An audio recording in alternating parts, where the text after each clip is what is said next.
20-30 জন মানুষ একটা দোকানে বসে আছে, তার থেকে 10-15 জন মানুষ ক্লামবোর্ড খেলতেছে, 2-4-5 জন মানুষ আপনার চক্কা খেলা খেলতেছে। ইতিমধ্যে লেবার কোড এসে একটি বাইকে নিয়ে গেল, সাথে সাথে পিছনে হ্যান্ডকাপ দিয়ে নিয়ে গেলে। এটা কি জন্য? সবাই ভিডিওটি সম্পূর্ণ দেখবেন। আসসালামু আলাইকুম, সবাই কেমন আছেন? আলহামদুলিল্লাহ, সবাই শুক্রবার। আমি প্রবাসী ভাই ও বোনদের উদ্দেশ্যে কিছু কথা বলবো।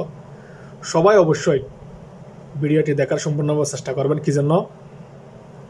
আমি ভিডিওগুলো কষ্ট করে করি আপনাদের জন্য, যেগুলো শুনি, কথা যেগুলো দেখি, এগুলো নিয়ে আমি তুলে ধরার চেষ্টা করি। কি জন্য? সবাই দেখার জন্য এবং সবাই বোঝার জন্য।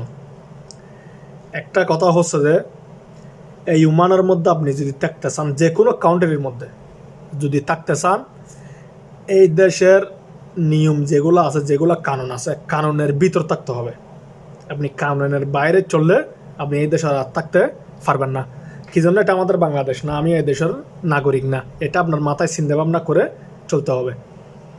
একটা বিষয় হচ্ছে যে আমি কি জন্য বলতেছি, একটা ভাই অনেক দিন ধরে সিগারেট, পান, তাম্বাক, বিভিন্ন রকম, আমরা ইয়াবা বলি, এই বলি, সেই বলি, অনেক রকম জিনিস উনি বিক্রি করে।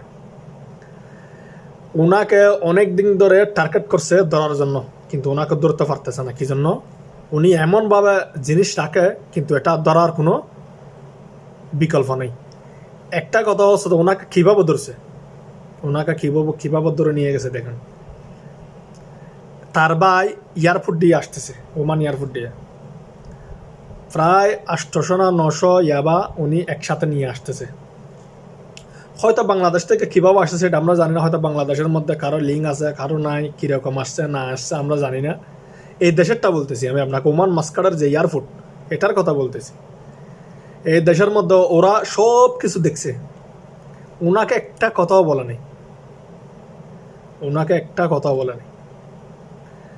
তারপরে কি করছে, উনি এয়ারপোর্ট থেকে যখন বের হয়, ওনার পিছে পিছে পুলিশ কি হয়েছে, পিছে পিছে আসতেছে। উনি কোথায় যাইতেছে, কোন জায়গার মধ্যে বসবাস করে, পিছে পিছে এসে দেখতেছে উনি রমেশের মধ্যে অবস্থান করছে। এটা বিগত কিছুদিন হয়েছে ঘটনাটা, রমেশের মধ্যে ওটা উনি অবস্থান করে। তাইলে ওরা কি করছে, অনেক দিন ধরে ওনাকে টার্গেট করছে। টার্গেট করে একদিন উনি ক্লামবোর্ড খেলতেছে দোকানের মধ্যে। এই ক্লামবোর্ড খেলার সময় হঠাৎ করে এসে ওনাকে ধরে পিছনে হ্যান্ডকাপ লাগাই দেয়।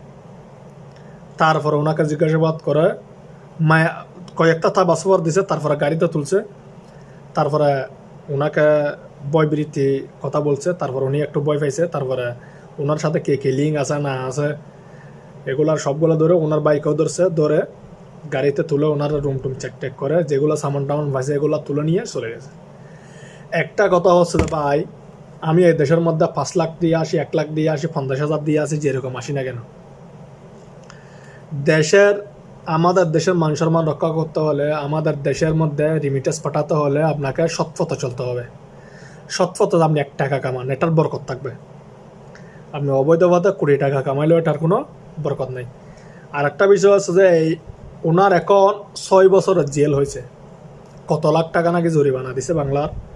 কিন্তু টাকার বিষয়টা এখন বর্তমানে কত লাখ টাকাটা জানি না, কিন্তু টাকারও জরিমানা দিছে, 6 বছরের জেল দিছে। 6 বছরের জেল, আপনার লাইফটা শেষ। আপনার বাড়িতে বউ আছে, বাচ্চা আছে, মা আছে, বাবা আছে, তো আপনি যে এই কাজটা যে করছেন তারা চলবে কীভাবে? আপনাকে অনেক স্বপ্ন দেখায় বিদেশের মধ্যে পাড়ি দিছিল।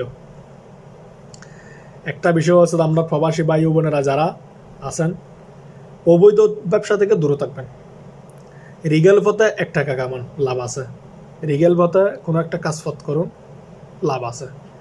আপনি এই অবৈধ খারাপ কাজের সাথে জড়িত হবেন না। এটা আপনার মান সম্মানও যাবে, আপনার লাইফটাও নষ্ট হয়ে যাবে, আপনার জীবনটা অন্ধকার হয়ে যাবে, চোখ দুটোটা অফ হয়ে যাবে আপনার। এই চোখ খোলার ক্ষমতাটা আর থাকবে না। তার জন্য এই প্রবাসী ভাইদেরকে সবাইকে আমি ঘটনা তা বলছি কি জন্য, সবাই বোঝার জন্য, সবাই বুঝার না। আর ওমানের মধ্যে এখন বর্তমানে চেকিং চলতেছে, রুমের মধ্যে, বাইরে, দোকানের মধ্যে চিরনি অভিযান চলতেছে। সবাই সাবধান থাকার চেষ্টা করবেন। সবাই ভিডিওটি দেখার জন্য সুযোগ করে দিবেন, সবাই সাবস্ক্রাইব করে নেবেন, সবাই আমার পাশে থাকবেন।